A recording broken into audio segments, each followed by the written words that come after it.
سورۃ النجم کا آغاز ہے۔ سورہ نجم مکی ہے، ہجرت سے پہلے اس کا نزول ہوا۔ قرآن پاک کی ترتیب کے اعتبار سے اس کا نمبر 53 ہے، نزول کے اعتبار سے اس کا نمبر 23 ہے۔ اس میں 62 آیات ہیں اور 3 رکوع ہیں۔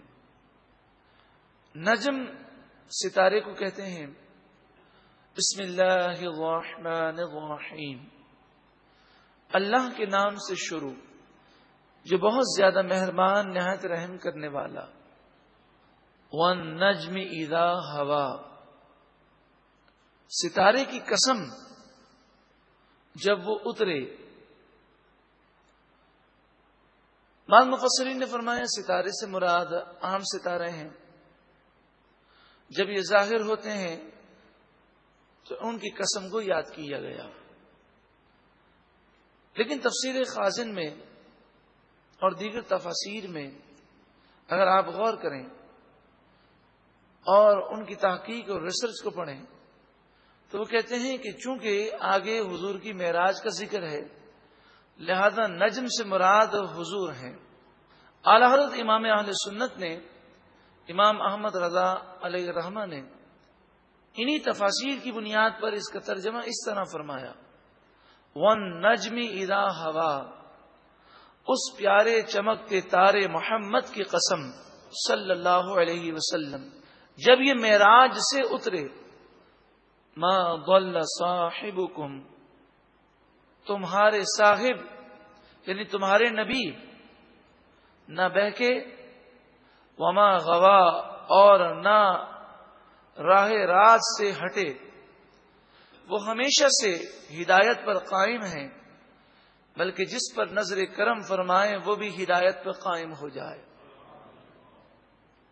بہکنے کا امکان، گمراہ ہونے کا امکان، راہ ہدایت سے ہٹنے کا امکان اس کے لیے ہوتا ہے کہ جو کام کرے اپنی عقل سے، اور جن کا چلنا پھرنا اٹھنا بیٹھنا یہاں تک کہ کلام کرنا بھی اللہ کے حکم سے ہو، وہ تو معصوم ہیں۔ وما ينطق عن الهوى، یہ اپنی جی سے تو کوئی بات کہتے ہی نہیں ہے، اپنے نفس کی خواہش سے کوئی بات کہتے ہی نہیں۔ ان هو الا وحی یوحی، یہ تو جو بھی کہتے ہیں یہ تو وہ وحی ہے جو ان کی طرف کی گئی۔ اللہ کے حکم کے مطابق ان کی زبان چلتی ہے، کلام کا صدور ہوتا ہے، اور زبان مبارک سے نور والے کلام کے موتی جھرتے ہیں۔ یہ کلام اور یہ حکمت کی باتیں انہیں کس نے سکھائیں؟ آپ کسی کی قابلیت دیکھنا چاہیں تو معلوم کرتے ہیں ان کے استاد کون ہیں۔ 2 چیزیں ہیں، استاد اگر قابل ہے اور شاگرد بھی یہ صلاحیت رکھتا ہے کہ استاد کی باتوں کو وہ جذب کر سکے، تو پھر شاگرد کا علم بہت بلندیوں کو پہنچا ہوا ہوگا۔ تو اب سوچیں کہ رسول اللہ صلی اللہ علیہ وآلہ وسلم آپ سے بڑھ کر کامل اور کون ہو سکتا ہے؟ ساری مخلوق میں سب سے کامل ترین ہے، اور حضور کو سکھانے والا کون ہے؟ اللہ رب العالمین۔ تو سکھانے والے میں کوئی عیب نہیں، سیکھنے والے میں کوئی عیب نہیں، تو پھر حضور کے علم کا کیا عالم ہوگا؟ علمہ شدید القوا، انہیں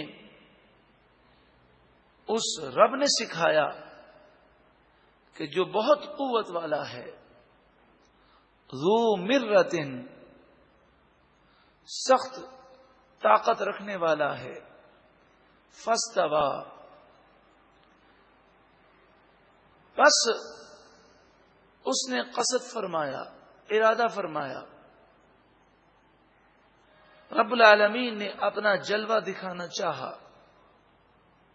وَهُوَ بِالْأُفُقِ الْأَعْلَى، اس وقت نبی اکرم صلی اللہ علیہ وسلم افق اعلی پر تھے، یعنی آپ ساتوں آسمان سے بھی بلند تھے. لیکن یہ بات یاد رکھیں، شب معراج نبی اکرم صلی اللہ علیہ وآلہ وسلم نے اللہ کا جب دیدار کیا تو ہم یہ نہیں کہہ سکتے کہ دائیں تھے کہ بائیں تھے کہ اوپر تھے کہ نیچے تھے، کیونکہ وہ لامکاں تھا. لامکاں کے معنی جہاں سمتیں ختم ہیں، جہاں جگہیں ختم ہیں. رب العالمین کے دیدار لامکاں پر کیا. اس دیدار کی کیفیات ہم بیان نہیں کر سکتے کیونکہ ہماری عقلیں ان چیزوں کو سمجھنے سے قاصر ہیں. ثم دنا فتدلی، پھر وہ جلوہ قریب آیا. فتدلی، پھر مزید قریب آیا، یعنی ہر لمحے رب العالمین کا قرب رسول اللہ صلی اللہ علیہ وسلم نے پایا. فکان قاب قوسین او ادنا، بس 2 ہاتھوں کا فاصلہ باقی رہا یا اس سے بھی قریب جلوہ آ گیا. یہ 2 ہاتھوں کا فاصلہ، قوسین جو ہے وہ کمان کو کہتے ہیں. اس سے مراد کوئی فاصلہ نہیں ہے بلکہ اس سے مراد ہے کہ قرب الہی کس قدر حاصل ہوا. اللہ رب العالمین نے اپنا خاص قرب عطا فرمایا. عربوں کے یہاں یہ محاورہ تھا کہ جب 2 قبائل آپس میں محبت اور الفت کا عہد کرتے اور وہ جب یہ کہتے کہ جو ہمارا دشمن ہے وہ تمہارا دشمن ہے اور جو تمہارا دشمن ہے وہ ہمارا دشمن ہے، جو تمہارا دوست ہے وہ ہمارا دوست ہے. جب وہ معاہدہ کرتے، ایک قبیلے کا سردار اپنے ہاتھ میں کمان لیتا اور دوسرے قبیلے کا سردار کمان لیتا اور اپنی کمانوں کو آپس میں ملا دیتے، تو ایک محاورہ ہے کہ کمانوں جتنا فاصلہ رہا، یعنی اس کا مطلب یہ نہیں کہ کمانوں کو ملانا ضروری ہے، بلکہ پھر یہ عربوں میں محاورہ بن گیا کہ جب یہ اعلان کیا جائے کہ جو تمہارا دشمن ہوگا وہ ہمارا بھی دشمن ہے، جو تم سے بغض رکھے گا گویا کہ اس نے ہم سے بغض رکھا، اگر تمہارا کہنا مانا تو گویا ہمارا کہنا مانا. تو یہ قرب کی جو منزل ہے یہاں یہ مراد ہے، اور حقیقتاً ایسا ہی ہے. من یطیع الرسول فقد اطاع اللہ، جس نے رسول کی اطاعت کی اس نے اللہ کی اطاعت کی. من احبنی فقد احب اللہ، حضور فرماتے ہیں جس نے مجھ سے محبت کی اس نے اللہ سے محبت کی. جس نے حضور کی توہین کی اس نے اللہ کی توہین کی. جس نے حضور کی بے ادبی کی اس نے اللہ کی بے ادبی کی.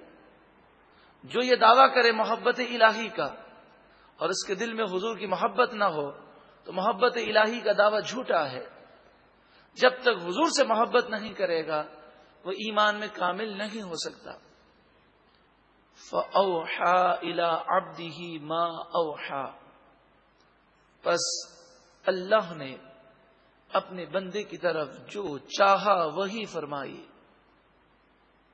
اس وقت کیا کیا علوم اور معانی کے خزانے دیے گئے ہوں گے، اس کا ذکر اس انداز میں کیا گیا کہ اے لوگوں تمہاری عقلیں اسے سمجھنے سے قاصر ہیں. فَأَوْحَى إِلَىٰ عَبْدِهِ مَا أَوْحَى، جو رب نے چاہا خوب اپنے بندے کی طرف وحی فرمائی.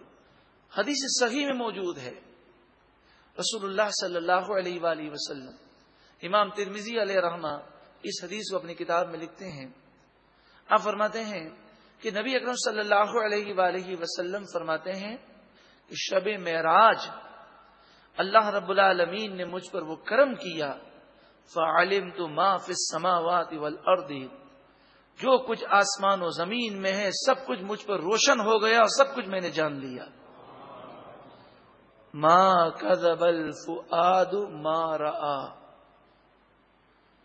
جو دیکھا دل نے اسے نہ جھٹلایا. یعنی آپ کسی چیز کو دیکھتے ہیں تو کبھی کبھی ایسا ہوتا ہے کہ آنکھیں تو دیکھ رہی ہیں دل تسلیم نہیں کرتا، لیکن محبوب کریم صلی اللہ علیہ وآلہ وسلم نے جو دیکھا وہ یقیناً دیکھا، اور رب العالمین کا جلوہ اور رب العالمین کا دیدار آپ نے کیا.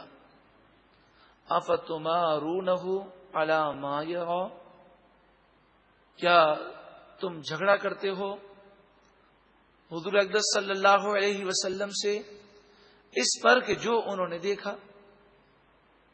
تو شب معراج جو معاملات ہیں اس پر تم حضور سے جھگڑا کرتے ہو۔ یہاں پر ایک آسان سی بات جو ہم 15ویں پارے کے شروع میں بھی سن چکے ہیں۔ انسان جب یہ بات سنتا ہے کہ حضور کو معراج جسمانی نہیں ہوئی بلکہ خواب کی ہوئی تو بڑی حیرت ہوتی ہے لوگوں کی عقلوں پر۔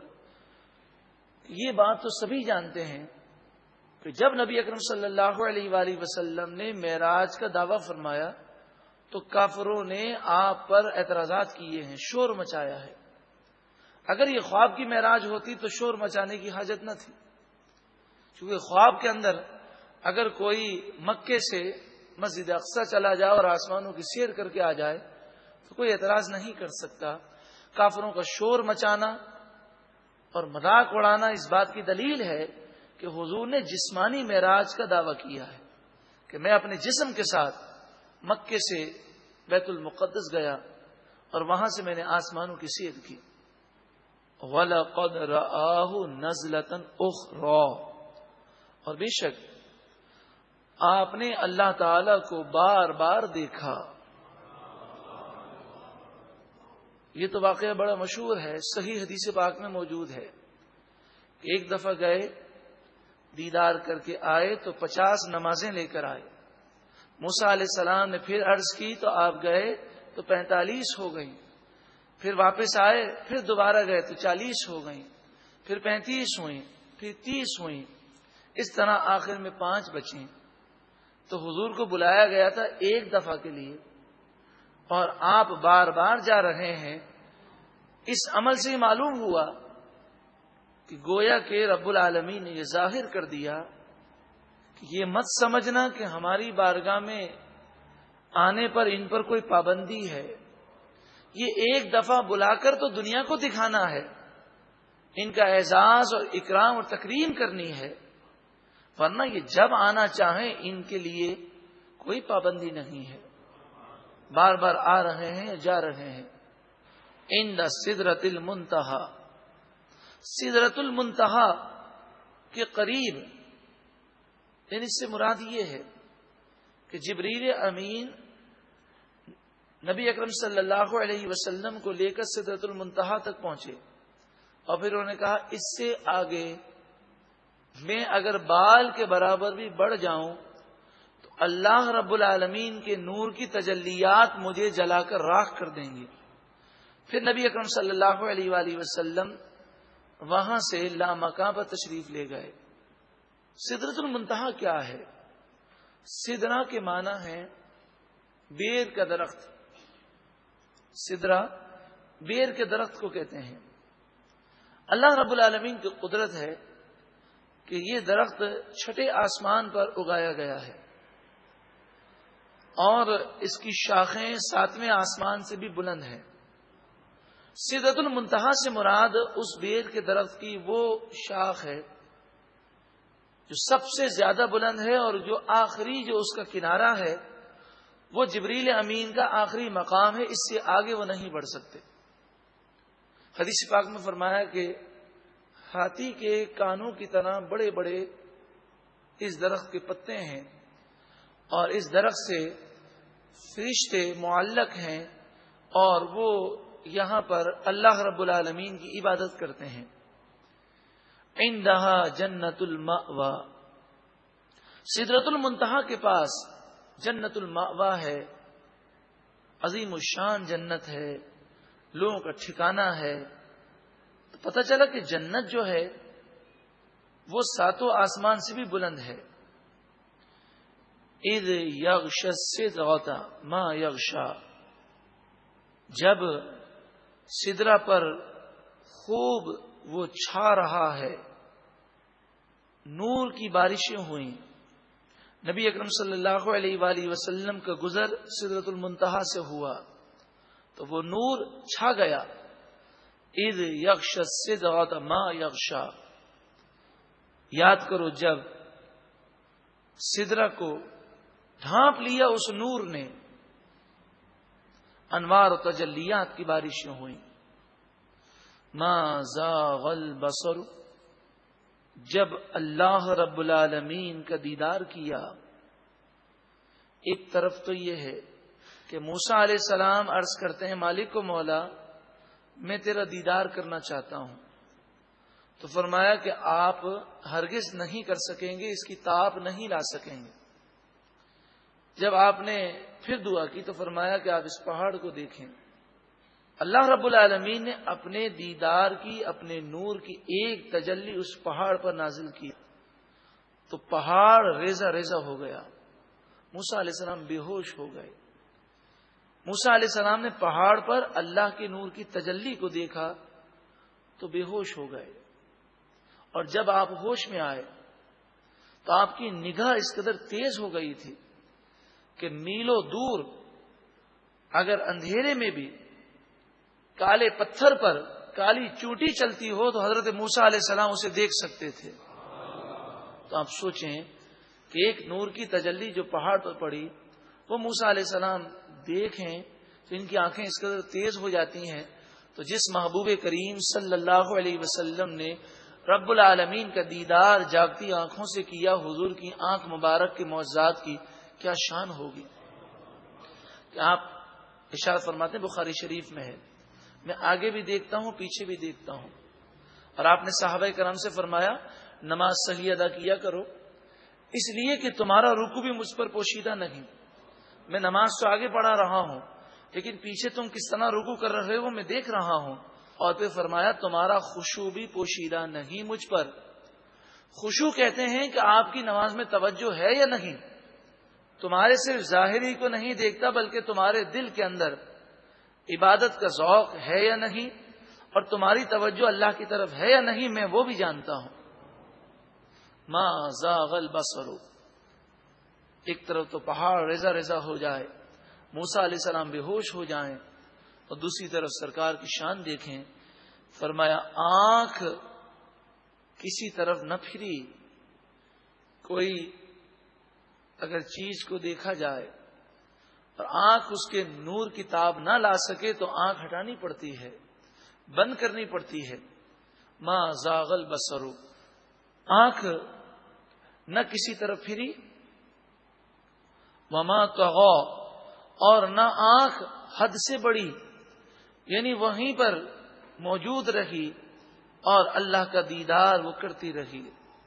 لقد رأى من آیات ربہ الکبریٰ، بے شک نبی اکرم صلی اللہ علیہ وسلم نے اپنے رب کی نشانیوں میں سے بہت بڑی نشانی کو دیکھا.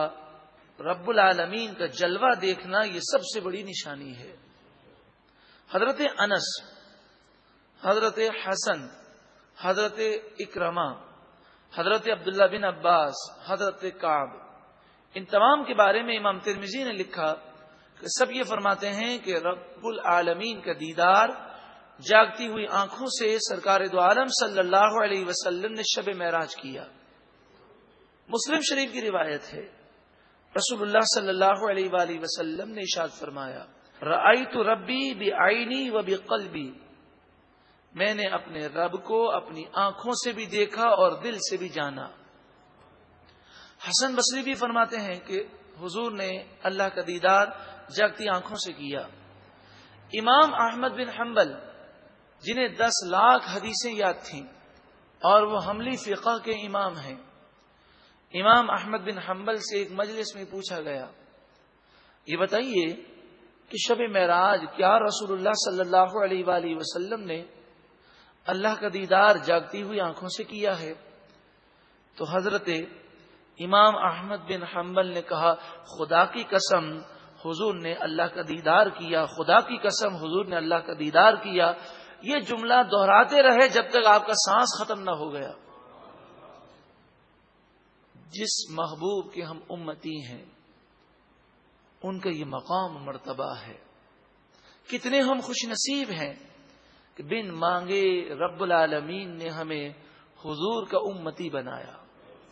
لیکن آپ سوچیں کہ بد نصیب ہے وہ شخص، کس قدر محروم ہے وہ شخص کہ حضور کے جلووں میں کھونے کے بجائے وہ یہود و نصارہ اور ہندوؤں کی تہذیب، کلچر، رسم و رواج کے پیچھے بھاگ رہا ہے۔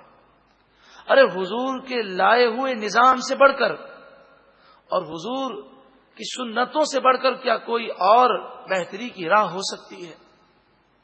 ان صحابہ کرام پر قربان جائیے کہ جو ہر وقت حضور کے جلووں میں گم رہتے تھے، یہاں تک کہ صحابہ کرام علیہ رضوان نبی اکرم صلی اللہ علیہ وآلہ وسلم پر سب کچھ قربان کرنے کو تیار رہتے اور وہی جملہ کہتے، یا رسول اللہ میرے ماں باپ آپ پر قربان ہو، میری جان آپ پر فدا ہو، میری روح آپ پر فدا ہو۔ اور صرف زبانی دعویٰ نہ تھا، ہر موقع پر سب کچھ قربان کر کے انہوں نے دکھایا۔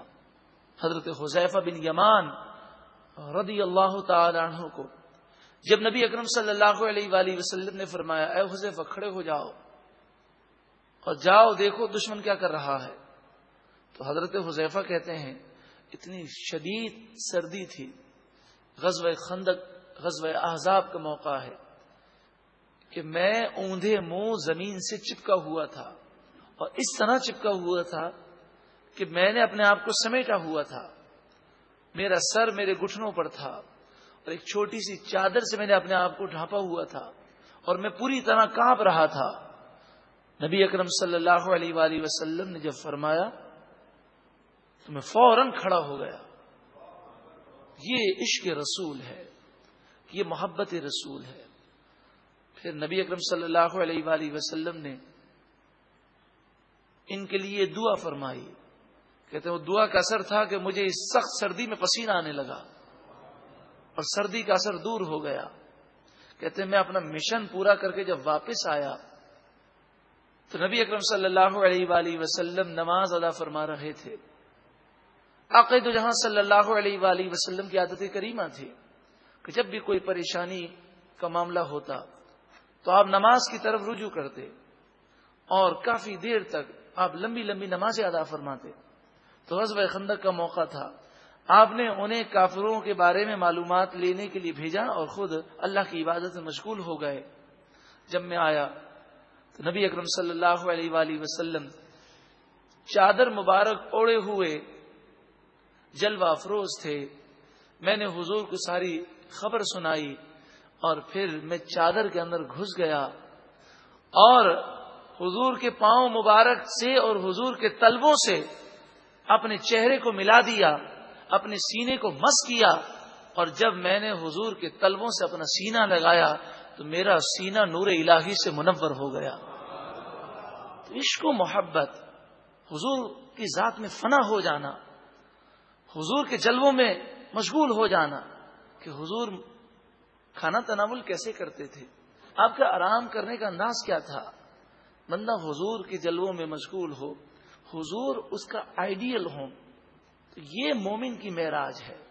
کوئی کھلاڑی، کوئی فنکار، کوئی اداکار، کوئی دنیا کا بڑے سے بڑا شخص ہمارا آئیڈیل نہ ہو، بلکہ ہمارے آئیڈیل صرف اور صرف آقا دو جہاں صلی اللہ علیہ وسلم، اللہ اور اس کے رسول کی محبت، اللہ کا خوف، حضور کا عشق، یہی مومن کا سرمایہ ہے۔ افرأیتم اللات والعزی، کیا تم نے دیکھا لات اور عزی کو، ومناۃ الثالثۃ الاخری، اور تیسرا بت منات کو تم نے دیکھا؟ کہ لات، عزی اور منات یہ تین بت ہیں جنہیں مشرکین نے عورت کی شکل میں بنایا اور نعوذ باللہ من ذالک کہتے یہ اللہ کی بیٹیاں ہیں، ان کی پوجا کرتے۔ الکم الذکر ولہ الانثی، کیا تمہارے لیے بیٹے ہیں اور اللہ کے لیے بیٹیاں ہیں؟ کیونکہ مشرکین بیٹیوں سے بڑی نفرت کرتے تھے، تو فرمایا جو چیز تم اپنے لیے پسند نہیں کرتے تم کہتے ہو کہ اللہ کی بیٹیاں ہیں۔ تلک اذن قسمۃ ضیزی، یہ بہت ہی بری تقسیم ہے، بھونڈی تقسیم ہے کہ جو چیز تم اپنے لیے بائی سے شرم محسوس کرتے ہو، تم اللہ کے لیے کہتے ہو اس کی بیٹیاں ہیں، وہ تو بیٹوں سے بھی پاک ہے اور بیٹیوں سے بھی پاک ہے. ان ہی الا اسماء سمیتموها انتم وآباؤکم، یہ تو صرف محض نام ہے جو تم نے اور تمہارے باپ داداؤں نے اپنی طرف سے رکھ لیے، جو تمہارا جی چاہا اس شکل میں تم نے بت بنایا اور پھر ان کا نام تم نے اپنی طرف سے رکھا، پھر تم نے انہیں خدا الہ معبود سمجھ لیا. ما انزل اللہ بہا من سلطان، اللہ نے اس کے بارے میں کوئی سند نازل نہیں فرمائی، تم جھوٹ بولتے ہو. ان یتبعون الا الظن، وہ تو صرف گمان کی پیروی کرتے ہیں، کوئی ان کے پاس دلیل نہیں، جو جی چاہتا ہے مختلف قسم کے خیالات وہ سوچتے ہیں اور جیسا خیال بنتا ہے ویسی شکل بناتے ہیں. کسی کی 2 ٹانگیں بناتے ہیں تو کسی بت کی 4 ٹانگیں بنا دیتے ہیں، کسی کو پر بھی بنا دیتے ہیں، کسی کو موٹا بناتے ہیں، کسی کو دبلا بناتے ہیں. تو یہ خیالات اور من گھڑت تصورات کے ذریعے بتوں کو تراشتے ہیں.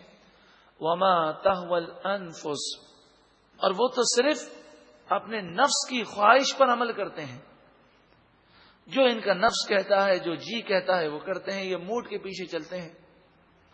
وَلَقَدْ جَاءَهُم مِّن رَّبِّهِمُ الْهُدَىٰ، اور بے شک ان کے پاس ان کے رب کی طرف سے ہدایت آ گئی، لیکن پھر بھی ہدایت پر یہ عمل نہیں کرتے. ام للانسان ما تمنا، کیا انسان کے لیے وہ تمام چیزیں ہیں جس کی وہ تمنا کرے؟ یعنی انسان سوچے، ہزاروں خواہشیں اور ہزاروں تمنائیں ایسی ہیں کہ جو پوری نہیں ہوتی. اس سے کیا معلوم ہوا؟ انسان بے بس ہے. جب وہ بے بس ہے تو قادر خالق پروردگار کی بارگاہ میں جھک کیوں نہیں جاتا؟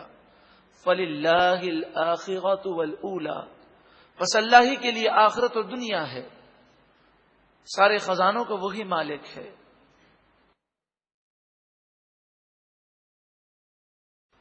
سورۃ النجم کا آغاز ہے. سورہ نجم مکی ہے، ہجرت سے پہلے اس کا نزول ہوا. قرآن پاک کی ترتیب کے اعتبار سے اس کا نمبر 53 ہے، نزول کے اعتبار سے اس کا نمبر 23 ہے. اس میں 62 آیات ہیں اور